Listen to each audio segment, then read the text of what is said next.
I did not get to review the last two episodes of Bring It because the kids was booked in real life, and one of my subscribers wanted me to do it.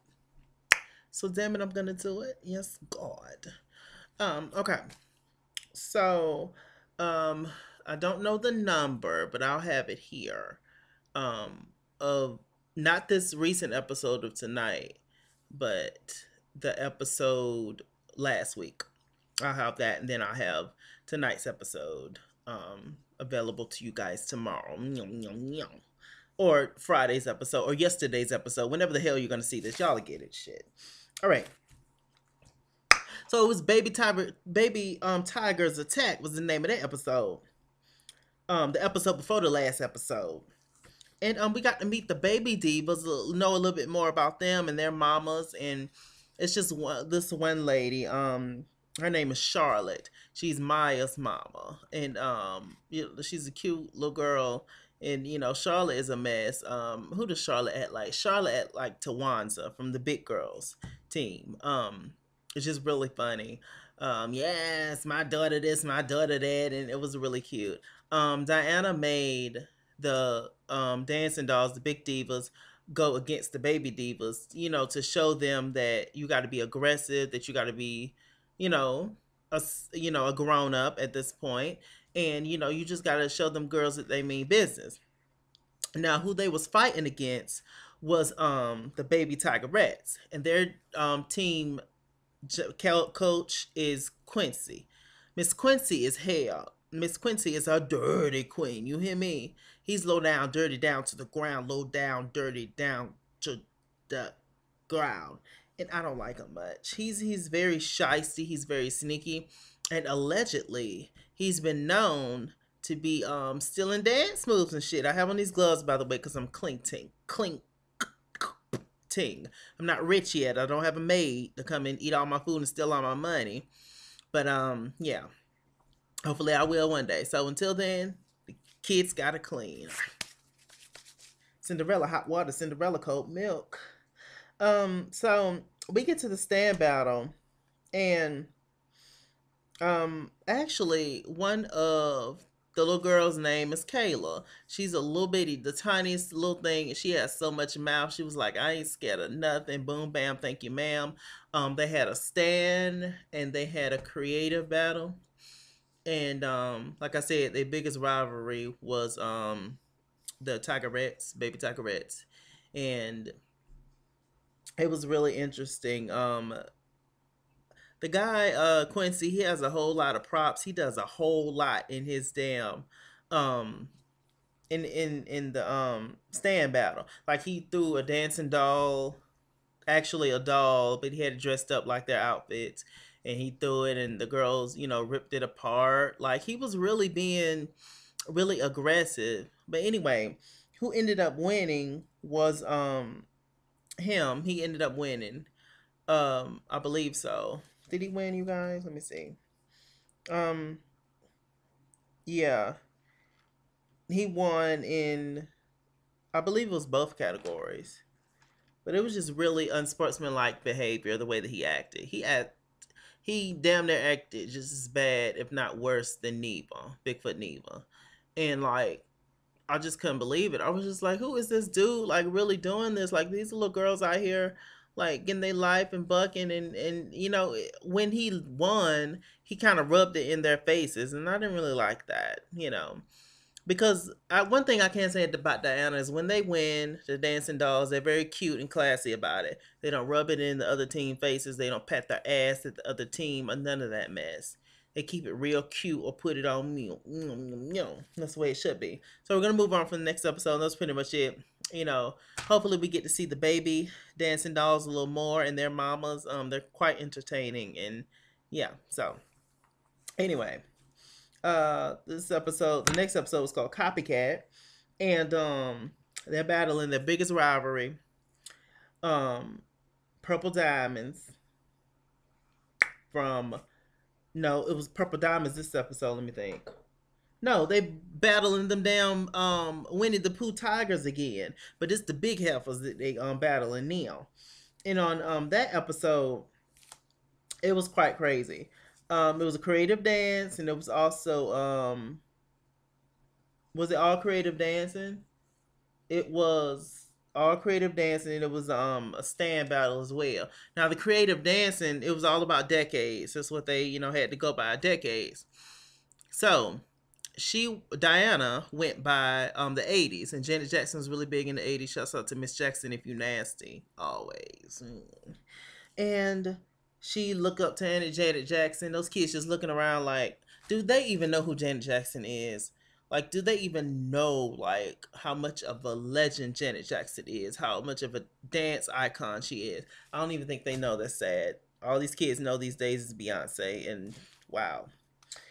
Um, so um, it was quite good this episode. But Selena is annoying as hell. She's quite annoying. The twins, to me, the twins have always looked like they don't give a damn. It's always kind of one of those things where you have like your parents that just force you to do stuff. And she was like, "Oh, well, y'all older sister Sanjay is on the dancing squad, on the dancing dolls, and I'm gonna put y'all on there too, because I'm gonna have all my girls on this and da da da da da da." Selena is really pretty, but Selena is annoying as hell. And she went on a blind date, and I had no idea that she had a son that was 24. Selena's beautiful. Selena's snatched.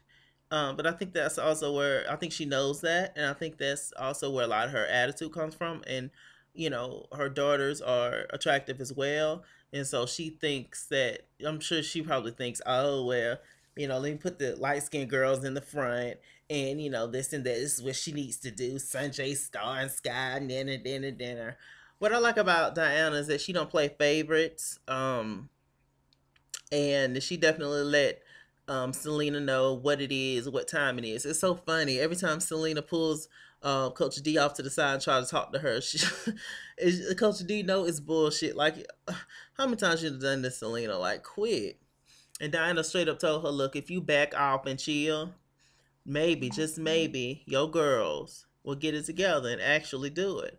But what ended up happening was she ended up cutting one of the girls, one of the twins, and the other one ended up making it. So we get to the stand battle or the creative dance battle, and the Tiger Reds, they did well. I didn't quite know what the hell they was doing, but apparently they did well. So I was like, okay. But the Dancing Dolls straight murdered. Okay, the Dancing Dolls straight murdered, and I was getting my life. They did the Janet, and then they came out and kind of, I guess it was like 70s inspired or something, and like kind of retro colors. And I was, or maybe it was 60s. But I was just like, they was everything. It was hot, it was cute, it was sexy, it was everything wrapped in one. Um, okay. Let's see what else happened, you guys. Yum, yum, yum. Okay, Coach D, she had a conversation with Quincy. And Quincy just sitting down all innocent while Coach D basically reading him. It was like, I obviously know that you've been looking at my dancers and stuff, and that's all you do is just look at stuff and like take pretty much. You've been stealing from the past. We obviously know the shit that you done from how you operate in the past, and so you stealing shit from us, and this shit not gonna happen. He's talking about, really, wow, wow. And he was like, you know what, well, y'all get out there, that's what y'all need to do. But that's exactly what he did. Like when they damn got out there with Steel, pretty much it was a girl there that was I hope I'm not tying tonight's episode into this episode. Lord Jesus, I hope I'm not. But anyway, if so, y'all just have to hear it again in the next review. But I saw he had a girl there that was acting like Kayla, like was spinning and shit and doing hip hop, and that girl couldn't move and stuff. And I was like, oh girl, mm. Kayla went out there and gave them fever like she always do, and she's fucking slurred. I was like, yes, Miss Kayla. Kayla ate the kids for breakfast, lunch, and dinner, and they couldn't take. And also they had a girl out there trying to do Cameron spins. And Cameron's legendary for her spins. And it was whack. It was out of the box and it was wrong. It was half assed. And it was so funny that Kayla went out there and did the exact same thing that the Tigerettes just did. And so did Cameron. She did her spins the same way one of the girls on the Tigerettes team tried to, make fun of her or copy her move. But if you're gonna copy a move, do it better. Like what the hell? That made no sense. Like they looked the fool. And you and Diana just had this damn talk about copying, and this was already in your routine anyway. You just proved her point. You're a copycat. If you're gonna copy somebody, don't make it so obvious that you obviously copied them. Like what the hell, Beyonce? Like, child, it's just crazy and it made no sense. Um, but who ended up winning was the Dancing Dolls, and he was mad about it. Yum. And with that said, I'm Mr. Chalaki. Mr. Chalaki on Google Plus. Follow me at It's King's World on Twitter, at It's King's World on Instagram, and Chase King was here on Facebook. I did the best that I could. I love you guys to pieces. Thank you guys to everybody who watched my last reviews. My Mr. Chalaki News reviews have been up there, and my R&B Divas LA, that was a fun one. And I love you guys. I did my best. I'll do my other Bring It episode probably tomorrow.